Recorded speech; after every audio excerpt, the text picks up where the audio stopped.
Hello, welcome to News Center. It is 1 year of the Israel-Hamas war, and today, to mark the first anniversary of that terrible terror attack, sirens went out in Tel Aviv and also outside Prime Minister Netanyahu's residence. We also saw reports of Hamas launching rockets from Gaza at Israel. Israel has vowed to continue its offensive against the Hamas, against the Hezbollah and other proxies of Iran, which are trying to carry out attacks on Israeli soil. Exactly one year ago, in a terrible attack carried out by the Hamas, hundreds of Hamas terrorists actually crossed over the Israel-Gaza border, and they killed 1,200 people, mostly civilians, mostly Israelis. Some of them were foreigners. 251 people were taken hostage. Today, 64 of them are still in captivity. Many have died as well, and some have been released to their homes and the safety of their families as well. To discuss the way ahead for the Israel-Hamas war and the larger tensions in the Middle East which have been caused, and what's going to happen in the months to come, we are joined by Captain Olivier Rafowicz, who is the spokesperson for international media at the Israeli Defense Forces. Colonel Olivier, thank you so much for joining us at this point. Give us a sense of what has happened in Gaza, in the Middle East, in all the key front lines where Israel is at war right now. What is the kind of action you've seen since morning? Good morning or good afternoon, and thank you very much for inviting me on your program. First of all, I would like to tell you that we are still in a war. After 1 year, the war is still going on several fronts. It started, like you just said, by the terrible attack on the 7th of October the last year by Hamas terrorists killing, raping, burning 1,200 people.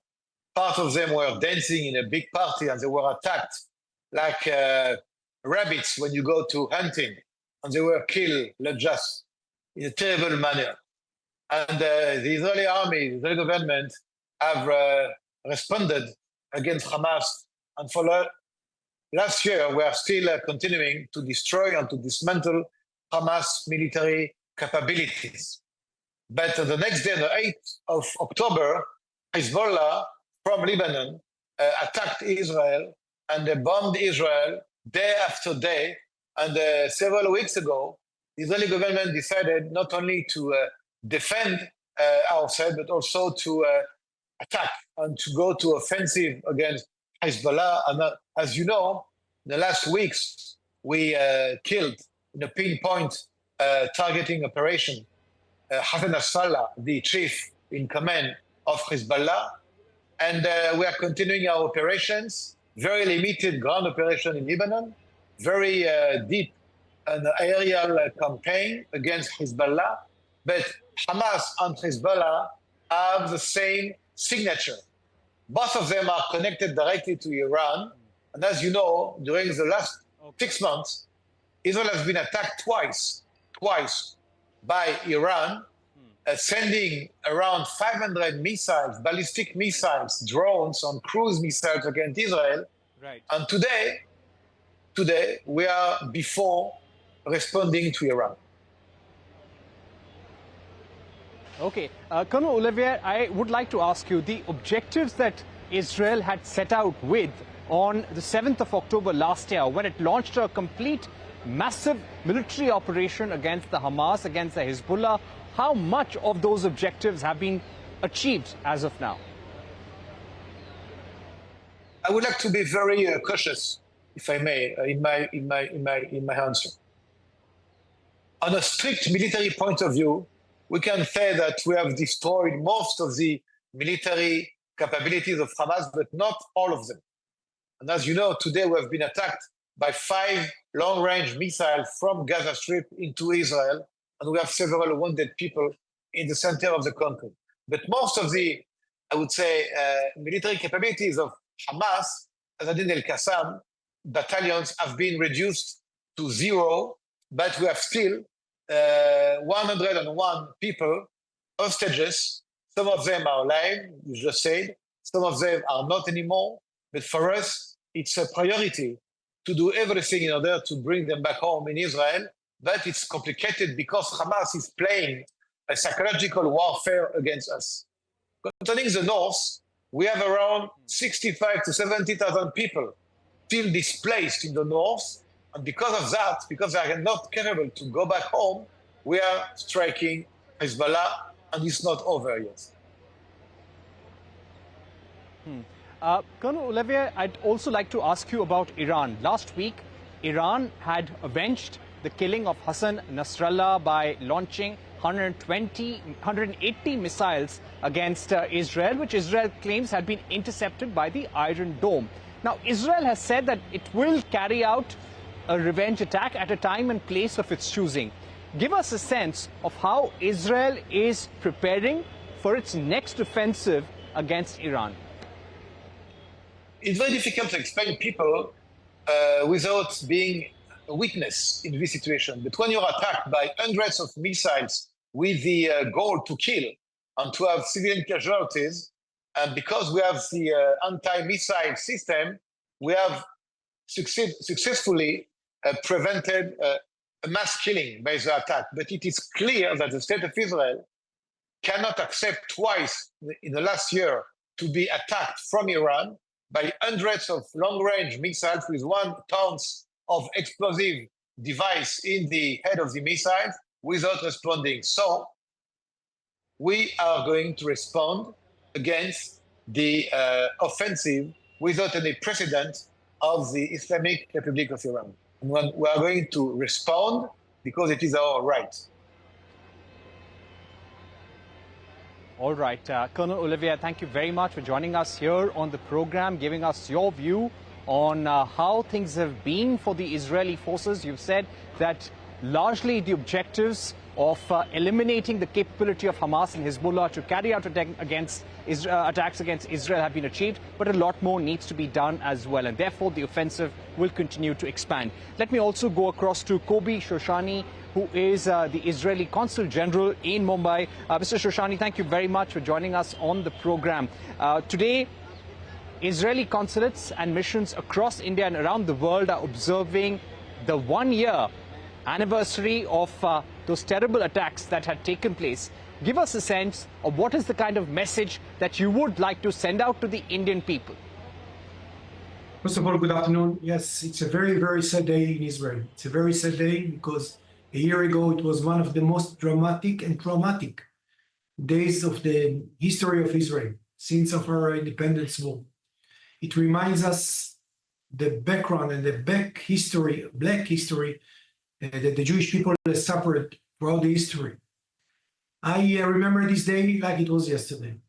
To see a burning kids, to see rape women, that people touch our parents, touch our wives, to destroy our buildings and our societies. This is something that will not be forgotten. Then the message that I sent today in a press conference that I make at the Consulate Israel in Mumbai, and also in interviews, is that we didn't believe that a human being, or people that define themselves as a human being, can act in such a way. It was a traumatic for us that near to our borders, sitting people that behave not as a human being. The atrocities that we've been saw a year ago will not be happen again. And I think today in Israel, after a year of a war, and I think the Brigadier General make it in a very clear voice as well.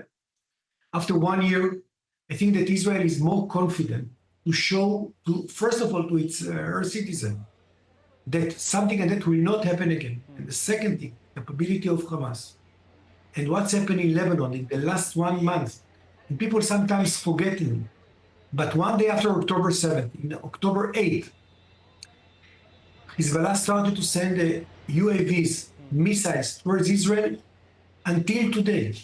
Even 3 or 4 days ago, when we are celebrating the Jewish New Year, it was UAVs sending to Israel with missiles.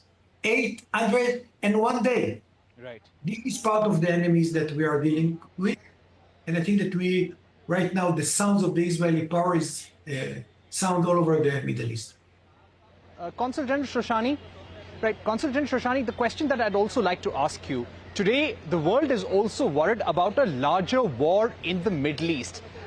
If a war breaks out, it's in no one's interest. We are going to see a big impact on supply chains. Inflation will be high.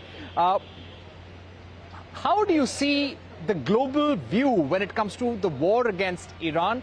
And will Israel make sure that any future response to Iran is a measured one and a limited one? First of all, it's a very good question. I tell you in a very open way, I think we didn't start the fire, as the song that everybody knows of Billy Joel. We didn't start the fire.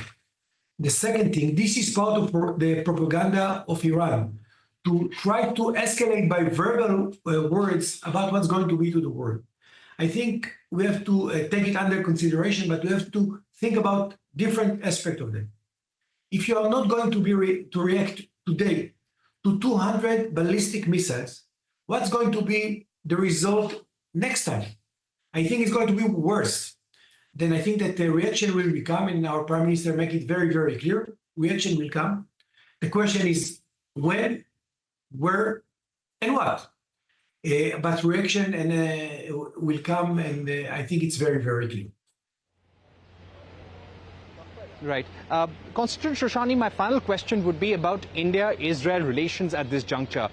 Looking at where things are we likely to see a visit by Prime Minister Netanyahu to India? Do you expect the Prime Minister, Narendra Modi, and Prime Minister Netanyahu to either meet or speak at any international venue in the coming days?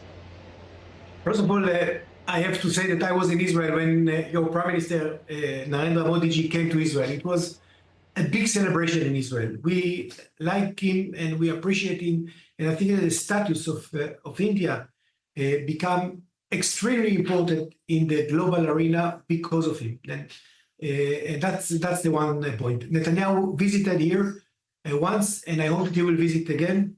They spoke in the telephone a few days ago, and I hope that they will meet very soon, whether it's going to be in Israel or in India or in an international conference this way or another. I think India has a crucial and important role of bringing peace to the Middle East and to build up the day after the war. I think India has a crucial and important role. All right. Consul General Shoshani, thank you very much for joining us on the program on a very solemn day, and our thoughts and prayers with everyone and in Israel who's lost their loved ones and continues to face the war in the current times. We're going to take a short break at this point, but don't go anywhere. We'll get you a lot more interviews. We speak to EU Commissioner for Budget and Administration on EU bonds, and we also speak to Sir Suma Chakrabarti, who was in India for the Kautilya Conclave, the Kautilya Economic Conclave, and we spoke to him about the MDB reform process. Those special interviews coming up.